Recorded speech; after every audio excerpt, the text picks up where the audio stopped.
Welcome to Pesto Comics Audio Edition. This is the entry for January 22nd, 2025. Substack Cannibalism, when the best performing articles are about best performing articles. Welcome back. 2025 is proving to be a strange year. I have no complaints so far, as the campaign for Naked Kaiju Woman has been going excellent on Kickstarter. However, there is a weird feeling in the air. You can sense a general unease and tension. There are countless reasons for that, between LA burning, political tensions with tariffs and leadership scrambles, and another big shift in the comics world with Diamond going bankrupt. Feels like we're all bracing for something. And yet, for the first time in a long time, I'm seeing a push towards optimism. The cynics will want to take hold of every conversation, finding the bad at any possible opportunity. In the face of that, there seems to be people today who are just as interested in focusing on the good. It's not folks putting their heads in the sand either, but people trying to find a way to make their lives more positive and uplifting. I don't think it's a coincidence that this is happening as social media is becoming less and less fashionable to be on. I think you're going to see the same thing in fiction over the next couple of years.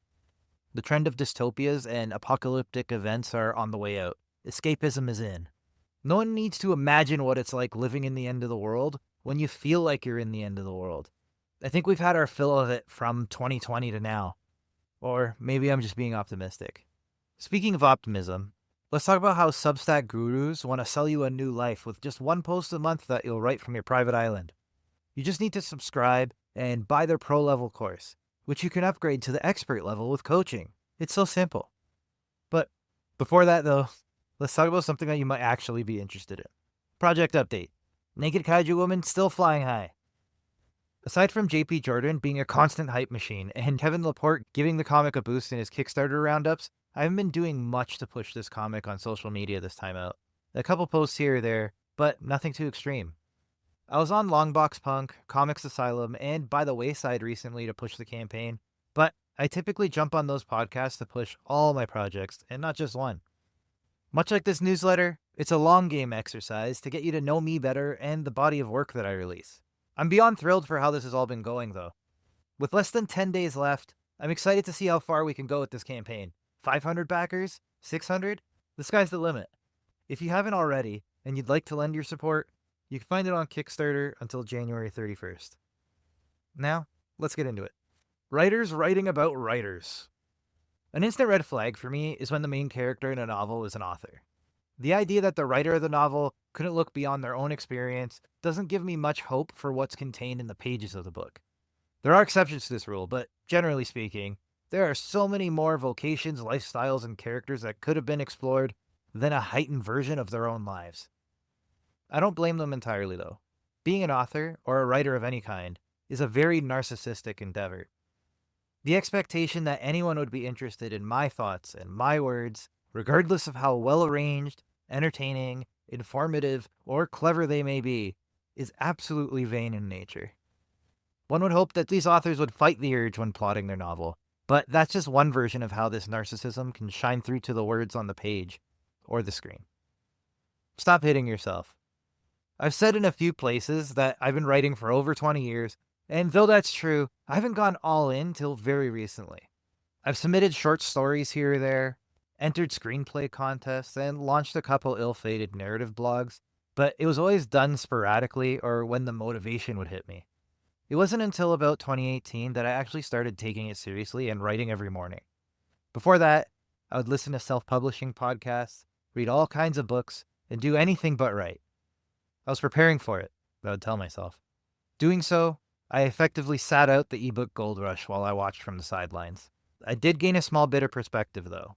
A trend I noticed during the self-pub golden years was that the audience that read most indie books were also writers of indie books. Keyboards was a hub of activity, and it had me wondering if we were all just spending money on one another inside our bubble. As Kickstarter gained traction, I witnessed a lot of the same. Even today, I could admit that a lot of the backers that back campaigns or readers of this newsletter are creators themselves. Not that there's anything wrong with that. In fact, I find it to be an honor when a writer or an artist appreciates the work that I and the team on our various books are putting together. It's someone who knows what goes into it. They know it's not put together by magic. They can see the strings and they appreciate the result. That's very high praise. My concern instead is that the insular nature of selling books can create strange expectations for what success looks like and the paths to get there. Writers selling writing. As I stated, I was watching from the sidelines for too long. I devoured everything I could find from Chris Fox, Joanna Penn, Kevin Tumlinson, Chandler Bolt, and a whole host of others that I'm forgetting. Anyone who is familiar with indie publishing knows these names well. They found success both in fiction and nonfiction in their careers. There's a weird caveat to all of it. Much of their success in fiction stemmed from the fact that they were bringing over readers from their nonfiction. Chris Fox went as far as admitting in one of his books that the reason he was able to sell so many books was that he built a loyal following in explaining how to sell many books. It was a snake eating its own tail. Would the fiction created by these authors have found readers without the indie author community lifting them up, thereby increasing their profile as authors who've cracked the code? That's hard to say. The answer is never so straightforward and simple. They likely would have found success regardless. Their nonfiction and fiction readers aren't one-to-one, but it probably wouldn't have reached the same magnitudes without it. Every platform has writers selling the platform. Whether it's Substack, Medium, Twitter, Threads, or Blue Sky, some of the most popular posts are always posts explaining how to create popular posts. Everyone wants to break through and go viral with their message, but sometimes the only message that seems to break through is how to sell your messages. It's said that the top attention-getting categories on every platform are health, wealth, and travel. One would argue that writing falls squarely within the wealth category, but in an indirect way. Success on any platform is a great way to fuel the marketing for any kind of company looking to reach an audience. It's not an accident that on platforms like YouTube, these are the highest paying categories. It's a bonus that selling the platform on the platform itself is almost like free advertising.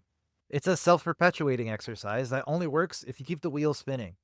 The problem is, whether these gurus use the videos, posts, or otherwise on platform or outside of it, their success isn't repeatable. Unless you're also going to make a channel about how to be successful on the platform, you'll have a much harder climb. I'm part of the problem. I'm only human. I get sold by these folks who promise blowing up my follower count too. I want as many people as possible to be able to read the comics and novels that I'm putting out there. If somebody has a secret to doing that, I don't want to miss out. Don't get me wrong. A lot of these tips and tricks can be helpful. I've used a lot of them in getting this newsletter to grow to over 2,100 subscribers and found some success on Kickstarter as well. It's not by accident, but it's not the giant boost I was sold. It's hard to avoid the hustle bros. I've read a lot of their books, subscribed to their newsletters. I'm feeding the machine that makes them seem successful, which then helps them sell themselves as such. That success then helps get more people in their trap. Not to belabor the point, but I'm not a huge fan of it. Yet, I'm a follower of all of it. If a broken clock is right twice a day, I want to be there when it's right. I know it's wrong of me. It's like playing the lottery. But you can't win if you don't play, even if it's dumb majority of the time. Knowing where to look can be pretty hard, but there's an easy rule of thumb to follow. Are they promising instant success? Are they bringing you up the sales ladder for their various courses and subscriptions without proof of success beyond these platforms? If the answer is yes, look elsewhere. A successful writer on Substack who only writes about successful writing on Substack should be a red flag. The ones who are going to help you the most are the ones that are most transparent about how hard it is to get success in any creative medium. Russell Nolte has an excellent newsletter that covers all facets of growing as a writer, but you can see that he also had success in the fields that he's speaking of, not just writing on Substack. He's also radically transparent. He makes no promises about you making money overnight. In fact, you can see down to the dollar how much he's making, how much he's put into it, and the lessons learned along the way. There are few like him. These are the mentors to seek out. Be wary of those who promise much and prove little. Tooting my own horn. I try to be a good mentor myself. Not only do I share the workshops that I've done at TCAF and Thought Bubble, breaking down all the tips and tricks that I've picked up in crowdfunding comics, I also share how all of my campaigns have gone with frequent postmortems, both for the campaign and fulfillment. I make a point of never guaranteeing any degree of success if you follow my footsteps. I'm just sharing my journey in hopes that the mistakes that I've made can be avoided by others and some of the successes can be built upon.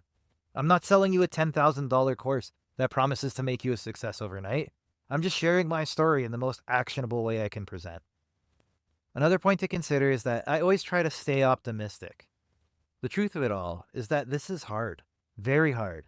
There's no magic bullet, no special course you can take, no amount of coaching or specialized services that are going to guarantee you success. You need to put in hard work, be consistent, fight for every win, and even then, there's no guarantee it'll work out. So you better enjoy the ride while you're on it. A lot of it is luck. The trick is making sure you're in the right place so that luck can find you. You do that by putting in the work, consistently and constantly. It's the only way I've seen it happen. Long story short, if it sounds too good to be true, it probably is. Until next week.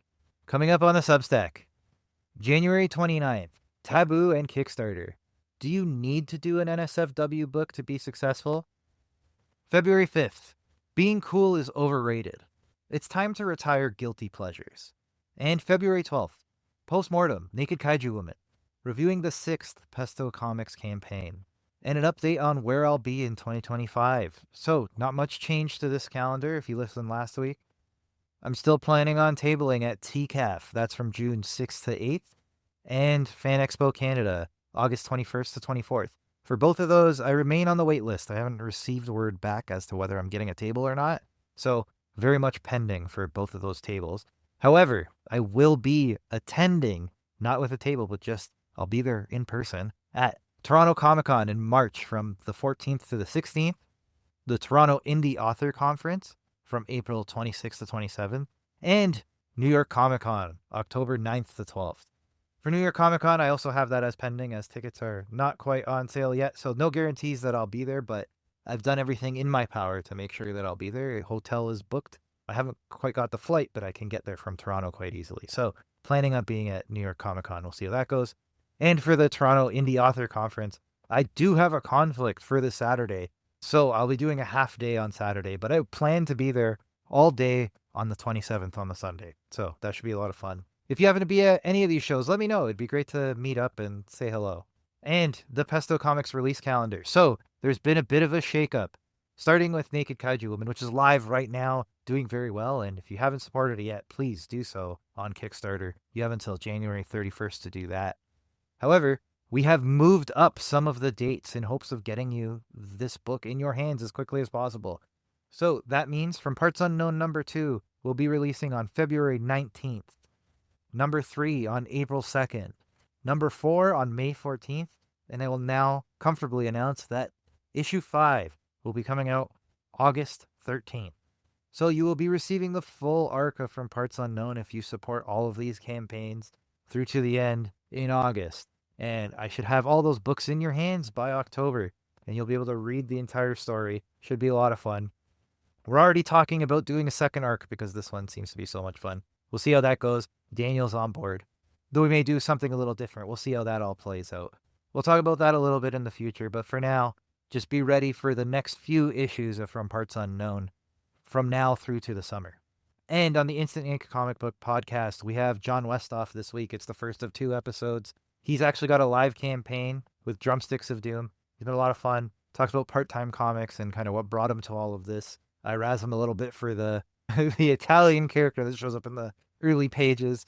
But yeah, a great conversation, a lot of fun. We did have a problem with Roberto's camera, so you don't really get a good look at him. You're just going to have to hear him, but you do see the art, which is the important thing.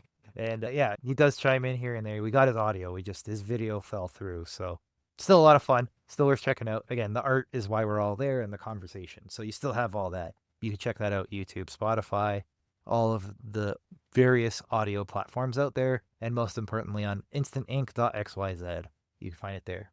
And that's it for this week. So thank you so much for listening. I kind of went on a rant this week because it's something that's always bothered me about writing on the internet in particular, that the most successful books tend to be books about writing books, and the most successful Substacks are about writing on Substack. And I understand that if you are writing on Substack, you want to know how to be successful, but there's a bit of a fallacy in the way that a lot of these go about it, that they're a self-perpetuating thing, right? Like the fact that they're successful is because they're successful, which feels like something that is a little bit disingenuous. You won't be able to replicate that yourself. And they can show that just in the fact that the only thing that they're successful in is selling you that they're successful. And they have proof. It's not as though they're lying. They do have successful Substacks or Medium pages or whatever, but that's it. And unless you're also going to write about being successful on the platform that you're being successful on, you're not going to be able to replicate it in the same way or reach those same heights. So things that work for them may not work for you. And it's always a bit disingenuous. They're always sending you to their course or to something else. And it's just kind of, it's not great. And the thing is, there are folks out there who can help you find success in what you're trying to do. I mentioned Russell Nolte. There's Comics Launch with Tyler James. He was a huge help in getting me started in all of this. Matt Garvey has a lot of YouTube videos out there if you want to learn how to make comics and crowdfund them. These are all off the top of my head, and there's so many more out there that are reputable and can show you that they are successful in a different thing other than just selling you the success you're seeing in front of your face. So there's definitely better you can do out there.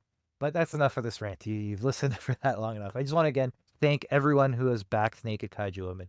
My goodness, it is going so well. So, again, I'm recording this on the Friday. I know you're listening to this Wednesday. Right now, it's the 17th. So it's still 2 weeks from the end of the campaign.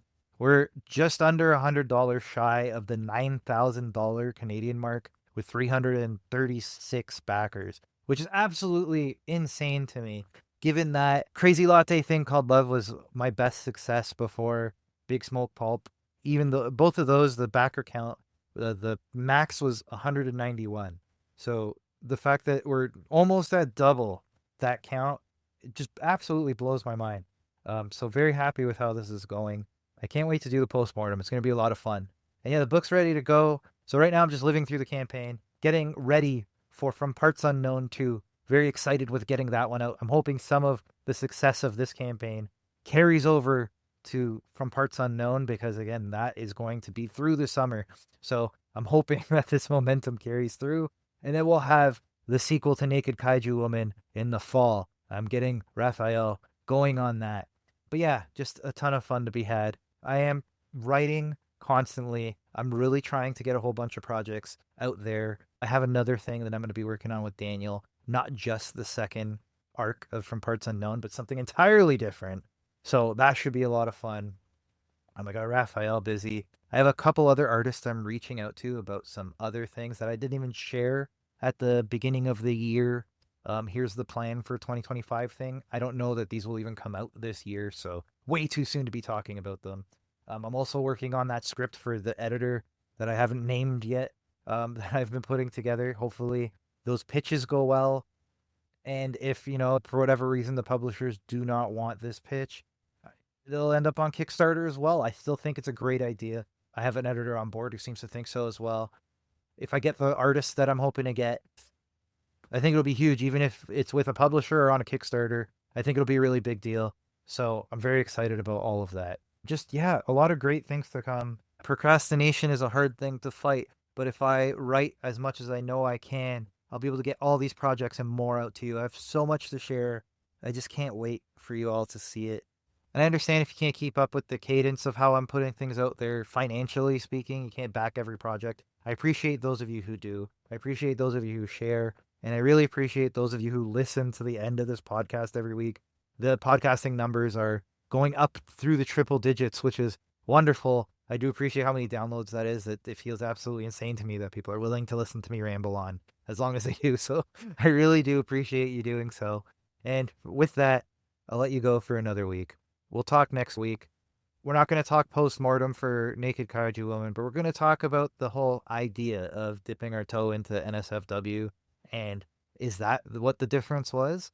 Does it have to happen in order to grow your audience? I'll delve into those questions. I have some strong thoughts about all of it too. So we'll see how that goes. It might be another rant. But until then, thank you very much for listening. You mean the world to me. We'll talk next week. Thank you.